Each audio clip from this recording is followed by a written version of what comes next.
Anne, pendant cette courte pause. Richard, Yves et Pierrick nous ont rejoints. Je vous laisse le soin de nous les présenter. Oui, donc bonjour Richard, tu es docteur en mathématiques appliquées et directeur en intelligence artificielle chez Deloitte. Pierrick, bienvenue. Tu es expert en économie circulaire et en numérique responsable. Et Yves, ravi. Donc, tu es expert en gestion des risques et en gouvernance de l'IA. Alors Richard, on va commencer avec vous. Vous allez nous aider à clarifier l'IA et son impact sur notre planète. Déjà, pour éviter de longues démonstrations mathématiques, dans l'esprit collectif, l'IA ne souffrait-elle pas de clichés véhiculés par l'industrie du cinéma ? Bonjour Morad. Alors effectivement, l'IA est souvent dépeinte de manière négative à travers ce prisme hollywoodien. Alors présentée comme une menace dans des films connus tels que 2001, l'Odyssée de l'espace, où l'IA prend le contrôle du vaisseau spatial. Terminator, en l'occurrence, où elle cherche à éradiquer notre espèce en déclenchant une guerre nucléaire mondiale. Donc l'image renvoyée comme ça est plutôt sombre à ce stade. En tout cas, rappelons quand même deux choses. Il s'agit avant tout de science-fiction, premier point, et que aujourd'hui on est en avril 2023 et que jusqu'à preuve du contraire, rien de tout cela s'est encore produit, heureusement. Mais il peut y avoir des histoires d'amour quand même à Hollywood, justement inspirées de l'IA, de l'intelligence artificielle. Alors, effectivement, c'est le cas dans des sujets récents, le cas de Samantha dans le film Her, qui se révèle incapable de ressentir des émotions justement en termes d'IA, ou Ava dans le film Ex Machina qui est démasqué par une question complexe. Pardon. Donc, dans ces deux derniers exemples, en fait, ces IA, elles montrent déjà leur incapacité à exprimer des émotions et aussi à plutôt cette incapacité de penser de manière créative.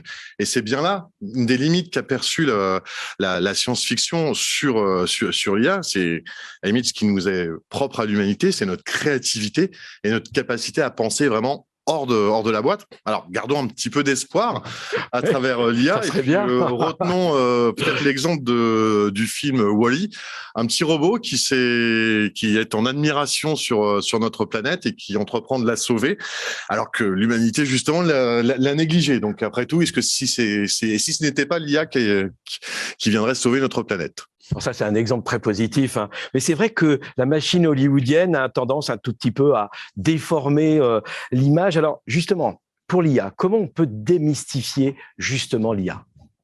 Alors, pour démystifier, c'est quand même une vaste question.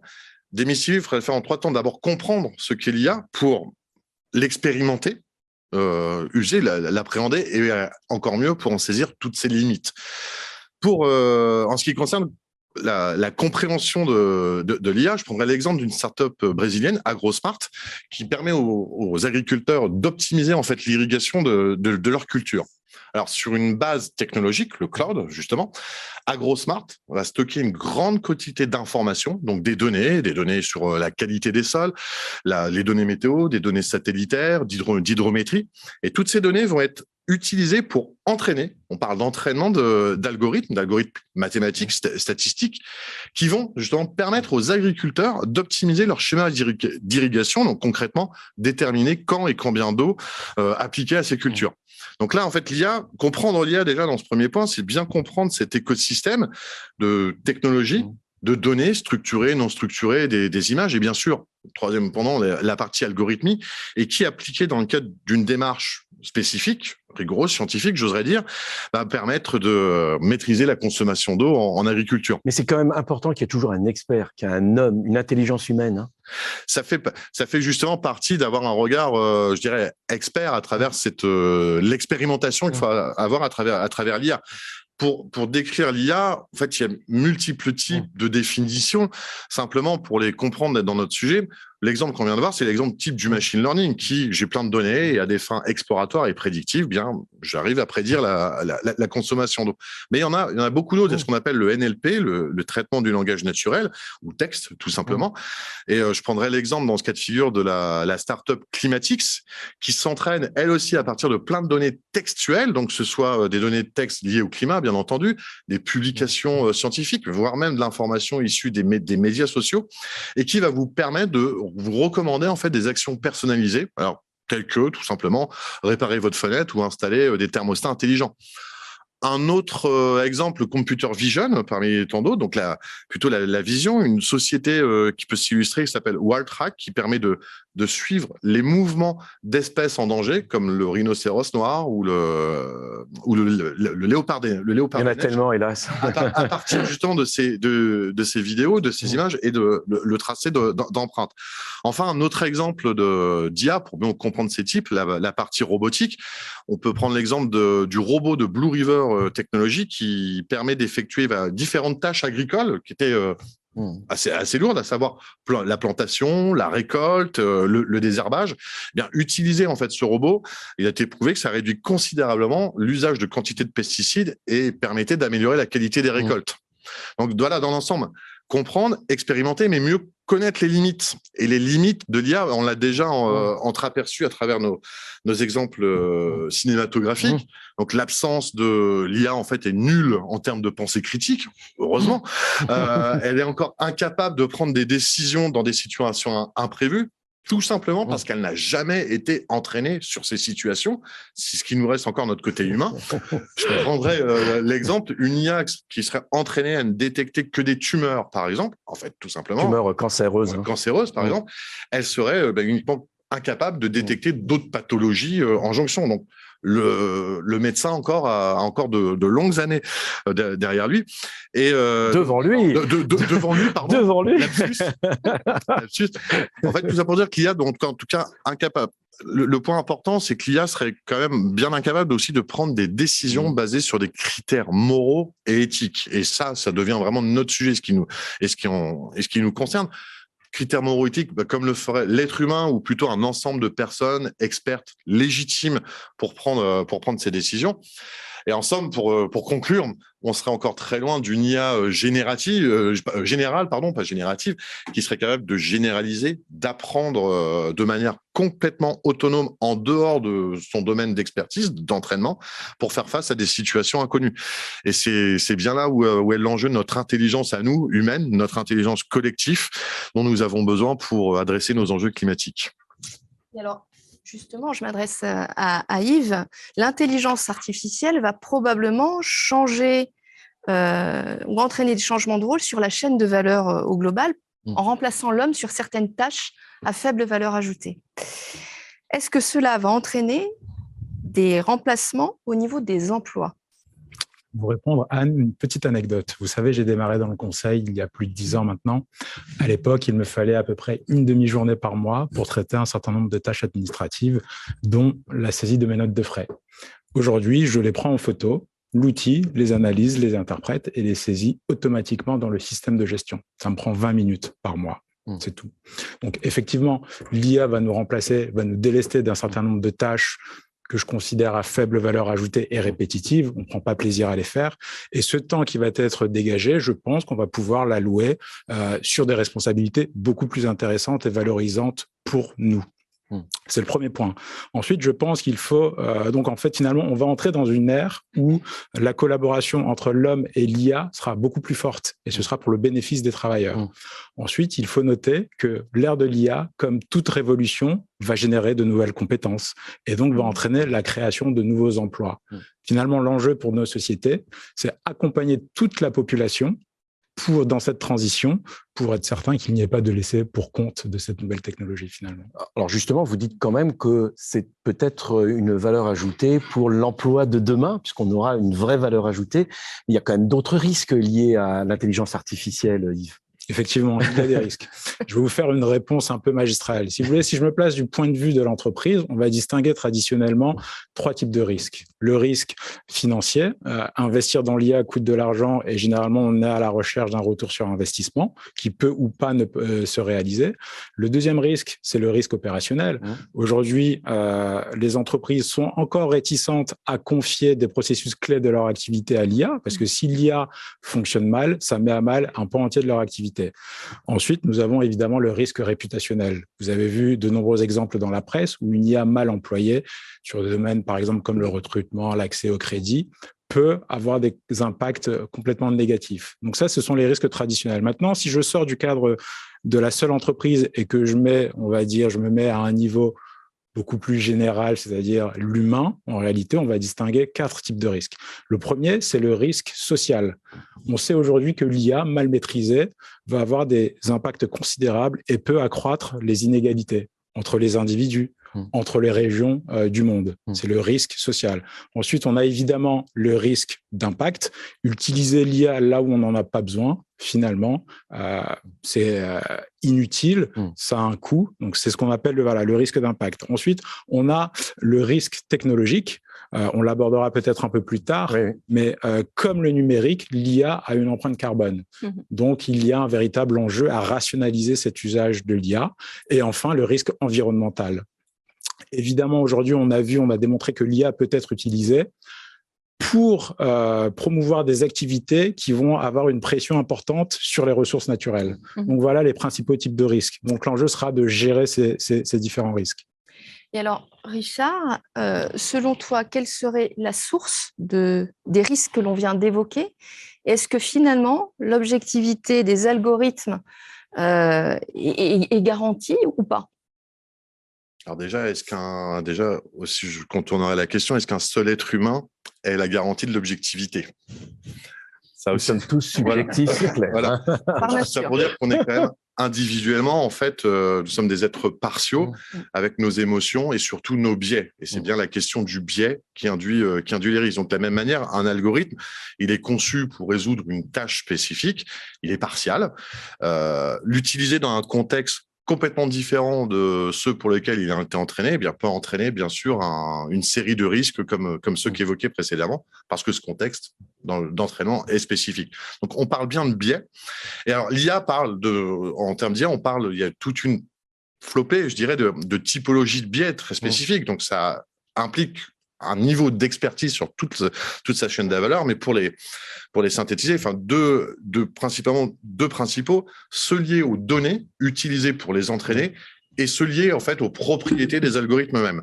Si je prends l'exemple du biais de sélection de données, prenons l'exemple de chercheurs qui souhaiteraient collecter des données sur la biodiversité à partir de caméras automatiques. Et ces caméras automatiques, elles seraient placées uniquement dans des zones faciles d'accès. Donc, de facto, l'étude est biaisée. Elle néglige les espèces qui vont éviter ces zones faciles d'accès et ça va fausser les résultats. Donc, l'étude n'est ni exhaustive, ni significative, mais bel et bien biaisée. C'est le rationnel de toute démarche, je dirais rationnelle, scientifique, rigoureuse. Donc, afin de réduire les biais, on établit un protocole, cette démarche, pour rendre tous ces résultats de plus en plus pertinents et pour éviter de prendre bien sûr une mauvaise décision. Donc, pour éviter l'ensemble des biais possibles et leur impact en termes de risque, c'est bien à travers une démarche rigoureuse, si je prends cet exemple, et assurer autour d'une gouvernance légitime pour nos organisations, c'est plusieurs êtres humains ensemble, pour minimiser ces risques autour de l'IA. Thierry, on sent une certaine tension entre l'IA et l'environnement et que les choses ne sont peut-être pas si simples qu'elles en ont l'air. Quels sont finalement les impacts environnementaux de l'intelligence artificielle? C'est vrai qu'on a beaucoup entendu parler du sujet dernièrement. En fait, c'est compliqué parce que déjà, quand on parle comme ça de l'IA, on en parle au singulier, alors qu'en fait, c'est une pluralité de technologies. Donc déjà, il faudrait s'entendre sur ce qu'on mesure, de quelle IA on parle, de quel outil on parle. C'est déjà une première limite. Et je connais pas encore d'études complètes qui aient fait le tour de toutes les IA possibles en prenant tous les critères environnement possibles. Je ne connais pas. Après, il y a quand même des choses qu'on sait et puis qu'on devine. L'IA, comme le reste du numérique, s'appuie sur une infrastructure numérique. On a eu toute cette idée pendant des années que le numérique, c'était de la dématérialisation, cette fameuse idée du cloud. Et puis maintenant, on se réapproprie le sujet et on se rend compte que non, c'est des matériaux, c'est de l'énergie, c'est des terminaux, c'est des data centers, c'est des réseaux, c'est des choses qui sont extrêmement consommatrices de tout un tas de ressources. Donc l'IA, bien évidemment, participe à tout ça. Après, quand on parle des impacts spécifiques de l'IA, donc à nouveau, je peux pas répondre sur l'IA en général. Après, on peut avoir quelques éléments parce qu'il y a des études qui ont été faites.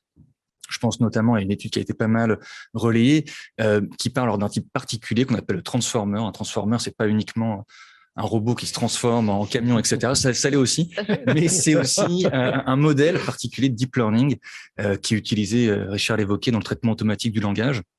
Donc, c'est des modèles qui peuvent être assez lourds. Et donc là, on aboutit effectivement, quand on entraîne ces IA et qu'on mesure l'énergie consommée, les émissions de CO2, on se rend compte que ça émet 300 tonnes de CO2. Alors, une fois qu'on a dit ça, Qu'est-ce que ça veut dire? Quand on travaille sur les sujets environnementaux, qu'on fait de l'évaluation, on raisonne jamais dans l'absolu, on raisonne toujours de manière relative. 300 tonnes par rapport à quoi? Qu'est-ce que ça veut dire? Alors, on pourrait éventuellement le comparer aux émissions moyennes d'un Français. Un Français, c'est 10 tonnes par an. Pour atteindre la neutralité carbone, il faudrait qu'on soit à 2 tonnes par an. Donc, par rapport à ces 2 tonnes, effectivement, c'est 150 fois ça. Ça peut paraître beaucoup, mais en même temps, là, je suis en train de faire justement l'exercice qu'on évite de faire quand on fait ce type d'exercice, parce que on compare des choses qui sont pas vraiment comparables, des fonctions, des usages qui sont pas les mêmes. Donc oui, il y a des impacts, c'est évident. Maintenant, il faut voir après à quoi les ramener. Et puis, on en reparlera sans doute, mais voir aussi en face de quels bénéfices on peut les positionner. Et alors, comment faire pour être sûr finalement que ça va dans le bon sens, tout ça? Alors, ça rejoint la question de la mesure, qui est extrêmement compliquée aujourd'hui. Alors, on peut l'aborder de plein de façons différentes. Et d'ailleurs, je l'évoquais pas, mais on a mené des travaux très importants avec l'ADEME, donc l'Agence de l'environnement, avec l'ARCEP, donc l'Autorité de régulation des communications. On a fait toute une étude sur l'évaluation de l'impact environnemental du numérique avec des projections. Et d'ailleurs, c'est assez amusant. Je fais une parenthèse, mais pendant tous ces travaux, on n'était pas les seuls à les faire, on n'était pas tout seul dans notre bureau, on l'a fait avec des représentants des différentes institutions, des chercheurs, donc des académiques, des entreprises. Et le sujet de l'IA n'a pas été posé, en tout cas, c'était très incident. Quand on parlait des impacts environnementaux, on a évoqué plein de choses. On sait que les terminaux, c'est là que se loge l'essentiel des impacts, en phase de fabrication notamment. Donc, on a parlé Smart TV, on a parlé téléphone, on a parlé aussi de toute la diffusion, l'augmentation qu'on va connaître et qu'on connaît déjà maintenant, de tous les types de capteurs autour de la e-santé, etc. Là, il y a des questions importantes qui se posent sur nos modes de consommation de l'image avec des flux vidéo. Ça, on en a parlé et c'était essentiel dans toutes nos hypothèses, nos modélisations. L'IA n'y apparaissait pas ou pas beaucoup. On savait que c'était là parce que de toute façon, ce qui est sorti il y a quelques mois et qui est devenu très commenté et qui nous réunit aussi aujourd'hui, ça s'appuie en fait sur des technos qu'on connaissait déjà. Il n'y avait pas grand-chose d'innovant. Donc, on aurait pu tout à fait l'utiliser plus, mais c'était pas vraiment une question qu'on se posait. Donc, ça donne déjà un petit peu une intuition.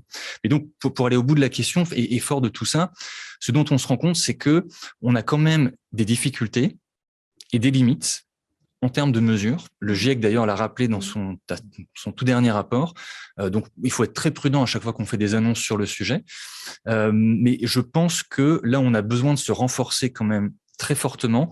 C'est pas tant sur la mesure des impacts, puisqu'on l'a fait dernièrement et on est quand même capable de le faire, mais c'est plutôt sur la mesure des bénéfices.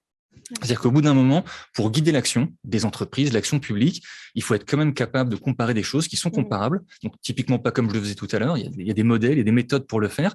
Mais là, justement, on achoppe quand même sur quelque chose où, pour la mesure des bénéfices, c'est compliqué. Qu'est-ce qu'on prend en compte? Alors, c'est un peu technique, je ne peux pas rentrer dans tous les détails, mais quand on parle d'effets rebond, d'effets d'induction, etc., jusqu'où on va, personne ne prend la même chose, ne prend les mêmes hypothèses.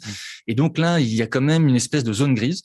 Et ça, c'est des choses, d'ailleurs, j'en profite, si des gens sont intéressés par nous rejoindre pour travailler sur ces sujets, nous, on est complètement partants et partenaires, mais parce qu'il faut qu'on se renforce là-dessus pour pas aller justement laisser dire n'importe quoi. Il faut qu'on puisse avancer collectivement et avec des méthodes robustes. Donc ça, je pense que c'est un point important. Il faut qu'on soit capable de mesurer pour savoir aussi de quelle IA on parle, dans quel contexte, pour bien effectivement la diriger. Et donc tout ça, c'est effectivement après toute la question de l'encadrement de l'IA. Pour qui, pourquoi, comment est-ce qu'on l'utilise. Donc pour moi, vraiment, les sujets sont là. Et donc voilà, c'est comme ça que je répondrai à cette question. Comment est-ce qu'on peut aller plus loin, mesurer, encadrer? Déjà, il faut travailler sur tous ces sujets et relever ces défis. Alors justement, on va se retourner vers Guillaume Avrin. Donc, vous êtes le coordonnateur de la stratégie du développement de l'intelligence artificielle. Alors forcément, on l'a entendu avec Pierrick, bénéfice-risque, c'est ça en fait, l'équilibre qu'il faut réussir à trouver, un peu comme un médecin qui fait son diagnostic, qui trouve un remède, mais il se pose toujours la question pour son médicament, pour son traitement, est-ce qu'il y a plus de bénéfices que de risques? Bien sûr. Et d'ailleurs, ça me fait penser, juste pour réagir immédiatement sur ça, ça me fait penser aux évaluations de la Haute Autorité de Santé, de la CNEDIM, qui, quand elle se pose la question du remboursement par la sécurité sociale d'un nouveau dispositif médical, ça se fait sur la base de l'évaluation de ce ratio bénéfice-risque et de l'amélioration du service rendu. Enfin, c'est typiquement le terme qui est utilisé. Et c'est peut-être une question qu'on peut se poser sur l'intelligence artificielle. S'assurer qu'effectivement, la contrepartie d'un impact environnemental augmenté par le numérique en raison du déploiement de ces technologies d'intelligence artificielle, c'est que par ailleurs, effectivement, on y gagne sur des indicateurs indicateurs qu'on considère essentiels. Donc voilà, évaluation du ratio bénéfice-risque, ça semble effectivement pertinent. Ouais. Merci Guillaume. L'IA n'est pas à proprement parler une nouvelle technologie, on l'utilise depuis longtemps. Un exemple avec ce parc éolien installé en baie de Somme. Lui, le concepteur, en fait, il n'a pas décidé d'installer évidemment son parc n'importe où. Il a d'abord recueilli des données de Météo France, hein, vous le disiez tout à l'heure Richard, des données sur la température, le vent, son orientation, sa force et sa régularité. L'IA lui a permis en fait d'identifier le lieu le plus adéquat. Ainsi, il peut optimiser son rendement, sa productivité de toutes ces éoliennes. Il y a d'autres exemples. Pierrick, tout à l'heure, on parlait de start-up américaines, mais il y a d'autres exemples du même genre en France. Il y a plein d'autres exemples. Alors, déjà, moi, un premier exemple qui me vient, c'est quand même celui de l'utilisation de l'IA dans les modèles climatiques, qui sont extrêmement complexes. Aujourd'hui, c'est utilisé dans le cadre du GIEC parce qu'il y a des choses qu'on n'est pas capable de faire. L'IA, en fait, permet deux choses notamment, à la fois quand on a des trous dans les données, de combler certains trous, ou alors quand au contraire, on a trop de données, de réussir à en déduire des modèles qu'on n'avait pas imaginés auparavant. Et donc, on le voit aujourd'hui dans ces modèles qui sont très complexes, surtout quand on fait de la projection de la scénarisation climatique, et c'est sans doute le cas aussi avec les exemples que vous évoquez. Là, ça peut être d'une aide qui est extrêmement importante.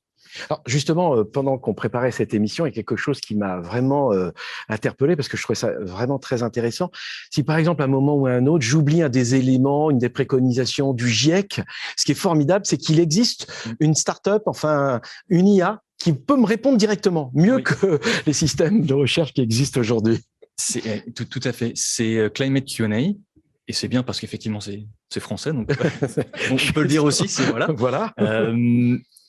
Ça reprend en fait les bases de l'outil conversationnel. Mais ça montre qu'effectivement, un outil conversationnel, on peut lui faire plein de choses, mais on peut aussi choisir de le restreindre à quelque chose qui vraiment nous importe. Oui, mais un exemple concret, par exemple. Moi, j'ai une question. J'ai une question, j'en sais rien. Par exemple, est-ce qu'en France, la sécheresse sera pire demain ? Le GIEC en parle, puisqu'on a des préconisations. Là, vous avez une alternative. Soit vous faites les 7000 pages de rapport du GIEC. C'est ça, voilà. C'est pas mal, il faut commencer maintenant. Soit, effectivement, vous partez sur le résumé aux décideurs, qui honnêtement n'est pas très simple non plus. Si c'est pas votre matière, vous allez quand même avoir des difficultés. Et ce que fait Climate Q&A, qui est hyper intéressant, c'est que ça vous donne effectivement des éléments de réponse, mais surtout, ça vous dit dans quelle partie des rapports, on peut aller chercher la réponse complète. Et d'ailleurs, ça ne le fait pas uniquement sur les rapports du GIEC. Vous avez les rapports de l'IPBES. L'IPBES, c'est l'équivalent du GIEC pour la biodiversité. Bien sûr. Vous avez les rapports du Club de Rome. Vous avez les rapports de l'Agence internationale de l'énergie. On est au chevet quand même de la biodiversité aujourd'hui. Mais typiquement, voilà, c'est ce que ça permet de faire. Et tout à l'heure, vous évoquiez aussi toutes les questions que ça peut poser, et notamment des écoles qui choisissent d'interdire. On voit les risques que ça peut poser d'un point de vue éducationnel, mais là, avec des exemples comme ça, on voit aussi quand même que ça peut apporter des choses très importantes, très intéressantes, parce que c'est des sujets qui sont complexes. Les enseignants ne sont pas forcément formés à toutes ces questions, n'ont pas la capacité d'aller chercher ces informations dans ces documents, une fois de plus, qui sont quand même très, très lourds. Avec des choses comme ça, on peut avancer. Ça, je trouve que c'est quand même très intéressant. Justement, Guillaume Avrin, tout à l'heure, vous disiez donner du sens à l'intelligence artificielle. Alors justement, on parle du GIEC, on parle évidemment des scénarios les plus optimistes comme les plus pessimistes. Dans le Pas-de-Calais, évidemment, forcément, on s'interroge aussi sur le climat qui devient fou, surtout les producteurs de patates qui sont confrontés à des incertitudes climatiques. Il fait de plus en plus chaud et il pleut de plus en plus mal. Reportage.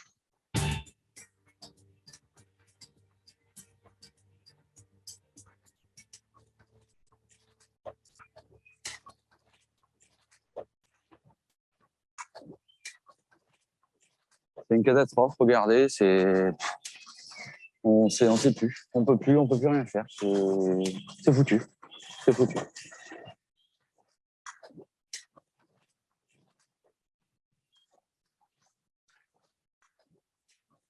C'est de la boue, c'est de la boue.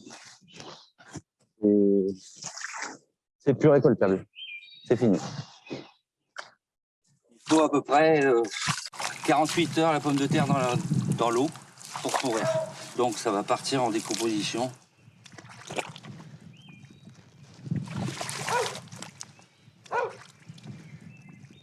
Celle-là, c'est foutu.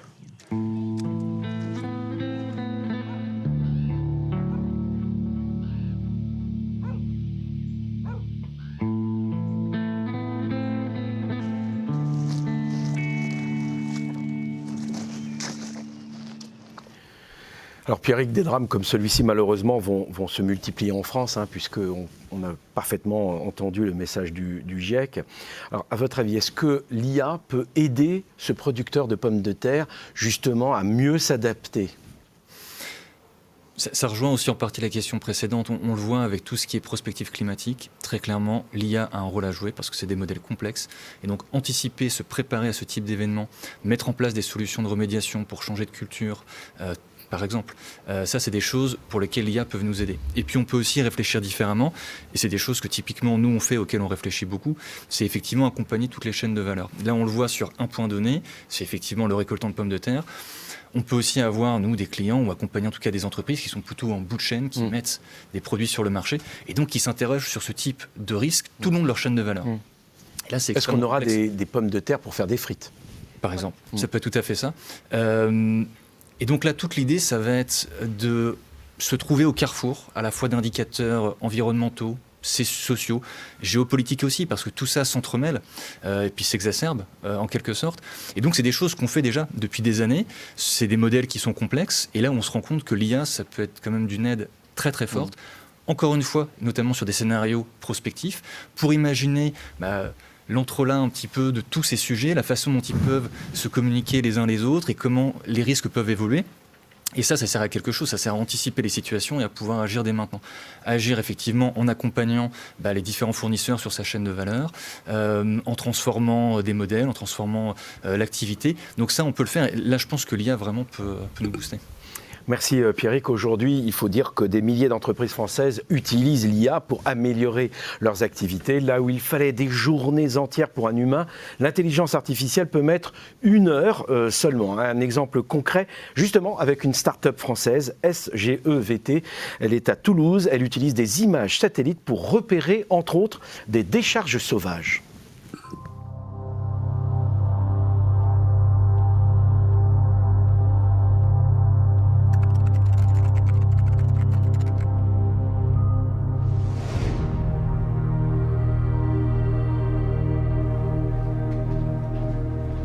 Sébastien Lecor, je suis responsable R&D au sein de la Société Générale d'Évaluation des Territoires et parallèlement à ça, j'ai des activités d'enseignant-chercheur au sein de l'Université Toulouse 2 Jean Jaurès. Alors c'est une image qui a été acquise par un satellite qui s'appelle Pléiade et qui nous permet ensuite, à travers des traitements, d'identifier des objets. On a une source de données spatiales et cette image couvre l'ensemble du département de l'Aude. Il est clair que essayer d'identifier des dépôts sauvages à partir de cette image impliquerait un traitement extrêmement lourd de photo-interprétation. L'enjeu, c'est que l'intelligence artificielle va nous permettre d'identifier, de passer beaucoup plus rapidement sur cette image et d'aller identifier des zones. On voit très bien ce dépôt ici qui a été identifié, qui est un stockage illicite en fait.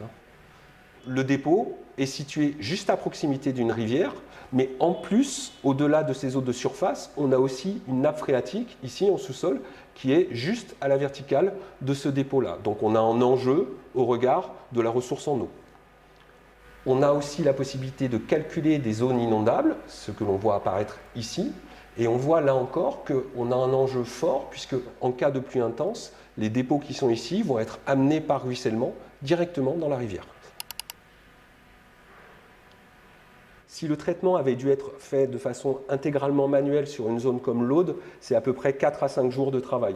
L'IA passe sur cette même zone et nous sort des résultats en 1 heure à peu près. Donc elle a une capacité à passer en revue un spectre très large de données et donc de fournir des éléments de synthèse qui sont plus facilement mobilisables pour l'être humain. Le revers de cette médaille, c'est qu'on a de faux positifs qui peuvent être assez importants, parfois jusqu'à hauteur de 50%. Donc là, on a un travail d'identification manuel qui va être fait derrière pour enlever ces candidats faux positifs. L'enjeu, c'est que bien évidemment, on va faire progresser l'IA, c'est-à-dire que plus on lui explique qu'elle s'est trompée, eh bien, plus cette marge de progression est importante et va permettre d'aller cibler de mieux en mieux des objets. Pour reboucler un peu ce qu'on a évoqué, les couleurs correspondent à la notation qui est faite par l'intelligence artificielle du territoire en disant plus la zone ici est colorée de façon intense, plus cette zone est susceptible d'être vulnérable à de nouveaux dépôts sauvages. Dans une logique où on a des actions qui peuvent être limitées, notamment par des moyens qui sont contraints, on a intérêt à prioriser les actions sur ces zones qui sont des zones à enjeu. Mais ce qu'il faut comprendre, c'est que cette notation, elle a été paramétrée par l'homme. C'est-à-dire que c'est l'homme qui choisit les axes et qui va dire, sur cette zone-là, pour moi, l'enjeu, il est plutôt lié à la préservation des populations ou à ce genre de choses. L'IA nous propose déjà des éléments qui sont des éléments de notation au regard des enjeux qui ont été identifiés. Maintenant, le choix, il appartient toujours à un décideur, c'est-à-dire que la personne va choisir de pondérer tel ou tel enjeu et donc, à terme, elle garde quand même la main sur ce qui va être fait par la dimension algorithmique. Oui. Mais l'IA pourrait un jour remplacer l'homme ? Non, sincèrement, je ne pense pas que l'IA remplace l'homme là-dessus. Elle va l'aider dans une situation qui est une situation d'évaluation. La décision restera dans la main des élus locaux, des décideurs. Pour moi, il n'y a pas d'enjeu par rapport à ça.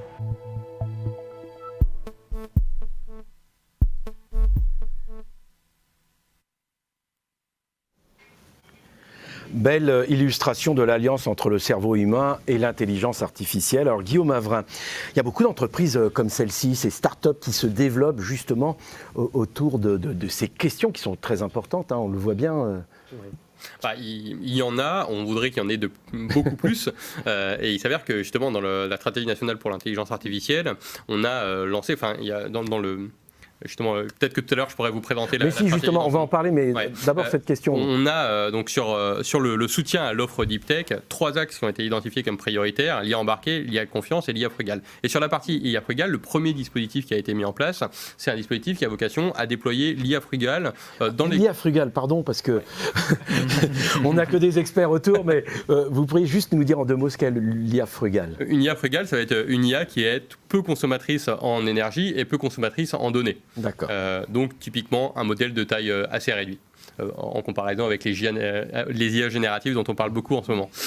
Et donc l'objectif, ça va être de déployer des IA frugales pour la transition écologique des territoires. Donc c'est vraiment les collectivités qui sont les porteurs d'initiatives, de projets dans le cadre de ce dispositif. On a déjà une première vague de financement qui s'est terminée. On lance, il y a une annonce du ministre Barrot il y a fin mars pour le lancement de la 2e vague. Quelle enveloppe ? Donc c'est 40 millions d'euros sur le dispositif, donc de quoi quand même lancer un certain nombre d'initiatives. Mais vraiment l'objectif c'est de faire émerger tout un ensemble d'acteurs émergents de l'innovation sur ces sujets de la transition écologique grâce à l'intelligence artificielle. Alors justement, dites-nous un tout petit peu plus sur les dispositifs lancés par la France autour de l'intelligence artificielle. Oui, super. Donc en fait... En vrai, vous êtes content, mais c'est bien, mais effectivement c'est important, c'est de l'information. Ça permet de remettre dans le contexte justement ce dispositif spécifique, cette action sur l'IA frugale. Mais en fait, la stratégie nationale pour l'IA a été lancée en 2018. Il y avait une première phase avec un budget de 1,5 milliard qui s'est terminé mi-2022. Et son objectif prioritaire, c'était de structurer l'écosystème intelligence artificielle sur le territoire national, de se mettre en ordre de bataille, de disposer d'un certain nombre de communs numériques pour permettre le développement de solutions d'intelligence artificielle, notamment, je pense au supercalculateur Janzé, qui est à disposition gratuitement à l'ensemble de l'écosystème, à la fois les startups, les grandes entreprises, les laboratoires de recherche, à condition de publier au moins quelque chose, les résultats du projet.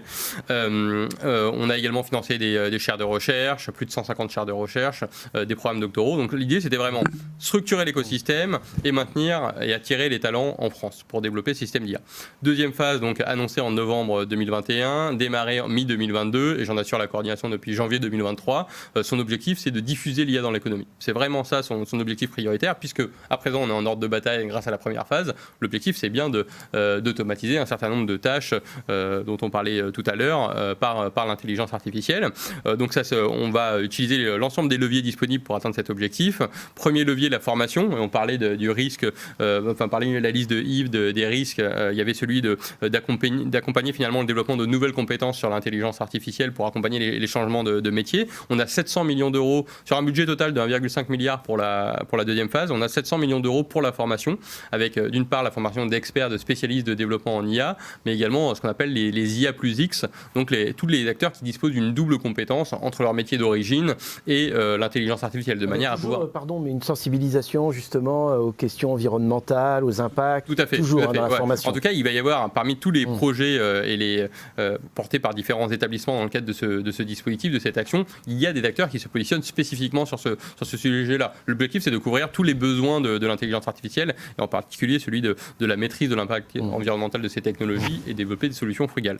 Donc, c'est à la fois de la formation initiale et de la formation continue, c'est à la fois de la formation en présentiel et de la formation en distanciel en ligne, donc vraiment pour couvrir l'ensemble des besoins. Deuxième levier, celui du soutien à l'offre Deep Tech, j'en parlais tout à l'heure, avec 3 axes identifiés comme prioritaires. Offre Deep Tech, pardon, je fais vraiment le naïf, mais l'offre Deep Tech.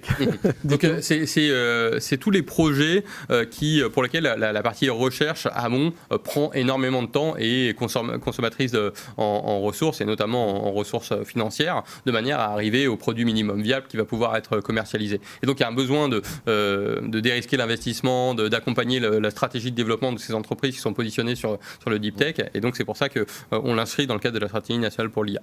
Donc là, on a dans ces 3 axes, IA embarqué, IA de confiance, IA frugale. J'en parlais tout à l'heure de l'IA frugale. Et le dernier levier, c'est ce qu'on appelle rapprochement entre l'offre et la demande, et donc ça rejoint cette liste de risques dont il parlait tout à l'heure, sur l'idée de se dire il faut activer tous les intermédiaires qui vont permettre de mettre en place une relation sécurisée entre l'offreur et l'utilisateur de technologies d'intelligence artificielle. Donc c'est-à-dire les assurances, les banques, les centres d'essai, les organismes de certification. On fait un focus sur le développement de la technologie d'intelligence artificielle, mais on aura beau avoir un super véhicule autonome, étant donné que le risque zéro n'existe pas, il va falloir être capable d'apprécier le risque associé à cette technologie et de l'assurer. Tant que les assurances n'assureront pas les systèmes d'intelligence artificielle, on ne pourra pas les voir se déployer pour les applications à haut risque. Donc il faut absolument que les assurances se mobilisent sur le sujet, de la même manière que tous ces autres intermédiaires que je citais, et notamment les cabinets de conseil pour lesquels on a besoin de ce contact, cette mise en relation entre les développeurs de solutions d'intelligence artificielle et les utilisateurs finaux. On a besoin de les intégrer, ces technologies, que ça se fasse dans un cadre maîtrisé. Donc voilà, ça fait partie justement des acteurs visés par ce volet rapprochement entre l'offre et la demande. Merci. Rapide. Non, merci Guillaume Avrin d'avoir été notre invité, de nous avoir éclairé évidemment sur la stratégie et la politique de la France. On va devenir pionnier, si j'ai bien compris, et si je résume un petit peu votre pensée, la France va devenir pionnière. Vous avez du travail chez Deloitte. Merci en tout cas. Merci beaucoup.